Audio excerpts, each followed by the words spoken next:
AOC got to write history books, and they said, why did people sneak into America? Oh, climate change. Climate change is different because we have an expiration date.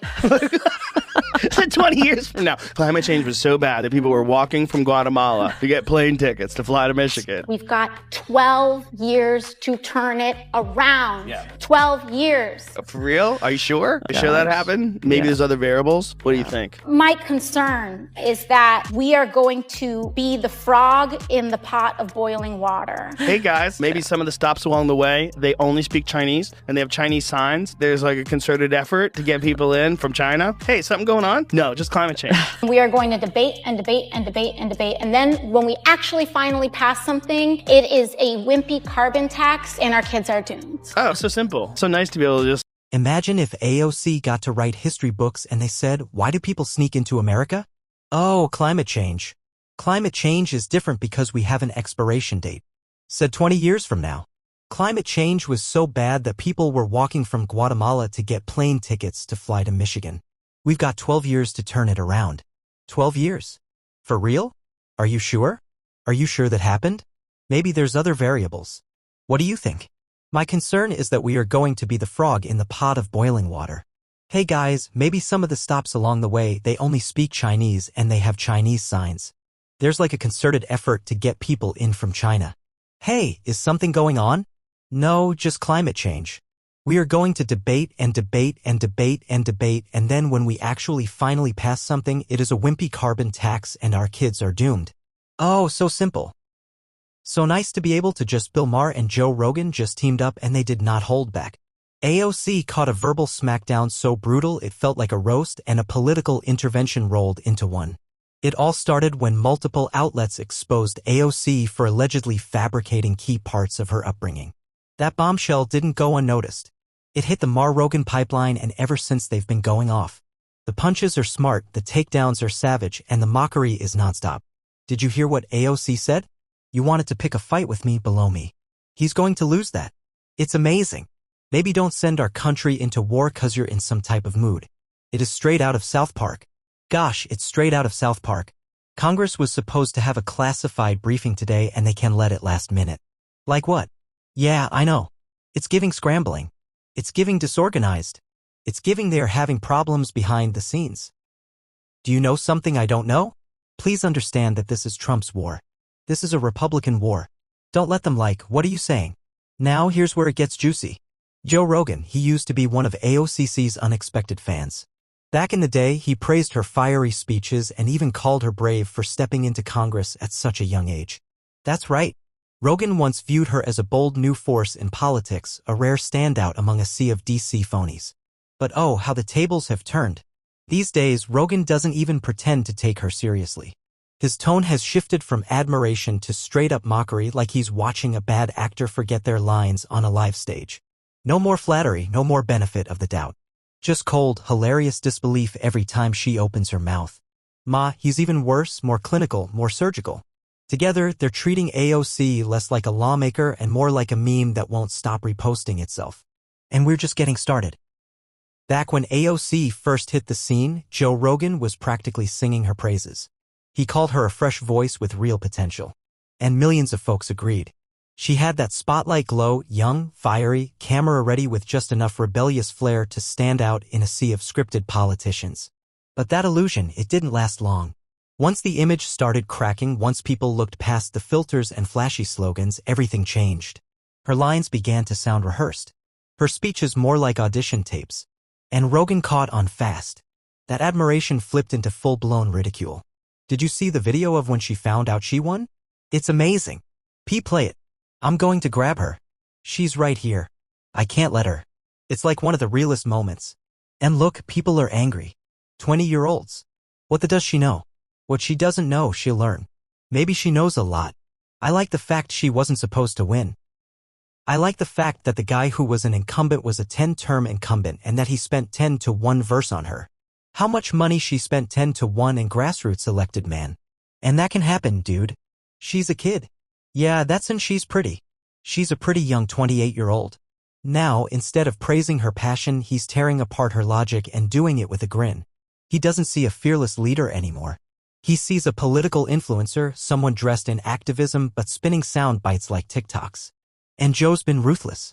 Whether it's on his podcast or during interviews, his breakdowns are sharper, funnier, and way more unforgiving. The man's got receipts, and he's not afraid to go in. Just watch this wild compilation. AOC saying things so outrageous you'd think it was satire, like her infamous claim that we could stop climate change in exactly 12 years, as if global warming runs on a deadline Congress can just vote away. Never mind the endless global variables no one can control. Nah, let's just slap a timer on it. And then there's her theory that mass migration is mainly driven by climate change. Not poverty, not war, not political chaos, just weather. That's her logic.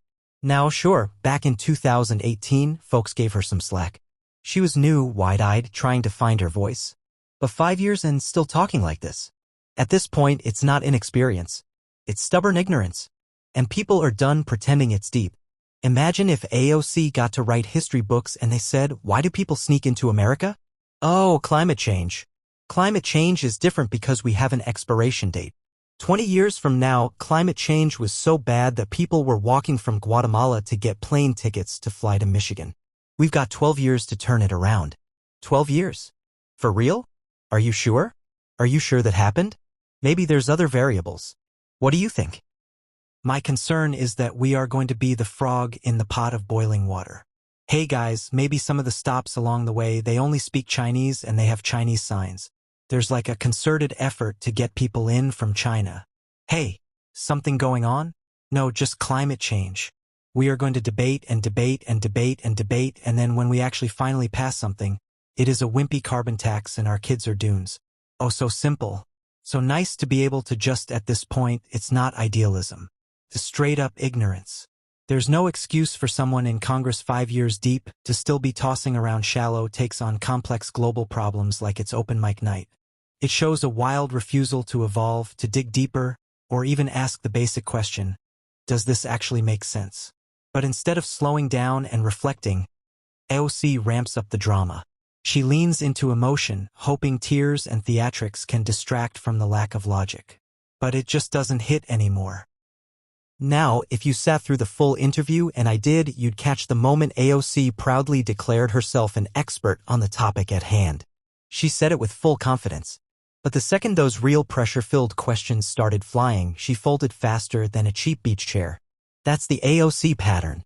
Loud and bold when it's about Trump. But when it's time to talk actual policy, it's crickets, stutters, and deflection. She shines in echo chambers where everyone's already clapping.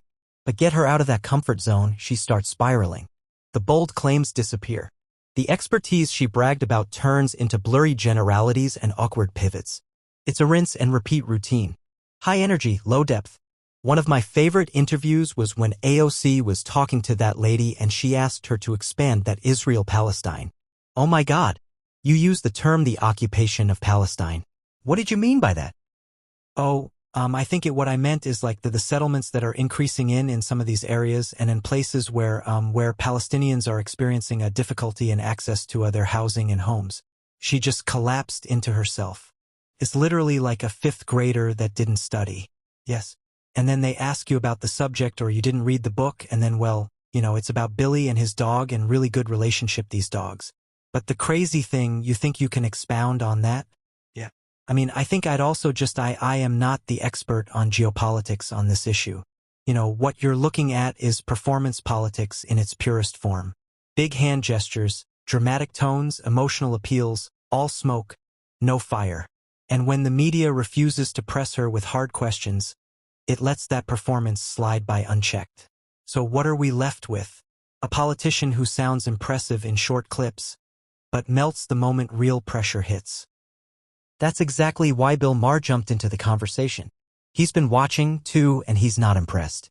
He joked that Democrats would probably defend literal Martians if they showed up causing chaos as long as it fit the compassion narrative.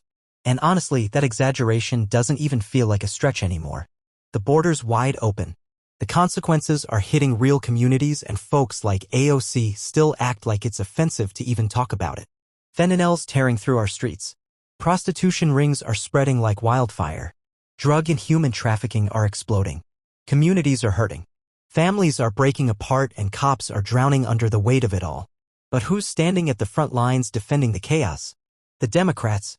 And right in the spotlight, like always, is AOC spinning fairy tales while regular Americans are stuck dealing with the real-world fallout. So yeah, Bill Maher wasn't lying when he said it feels like Democrats would defend aliens if they dropped into LA and started tearing up the place. They'd be on CNN calmly explaining why the Martians deserve shelter and voting rights. This isn't about fixing problems anymore. It's all just political theater. And in that theater, reality gets booed off stage while ideology hogs the mic. Common sense, it's tossed out like yesterday's.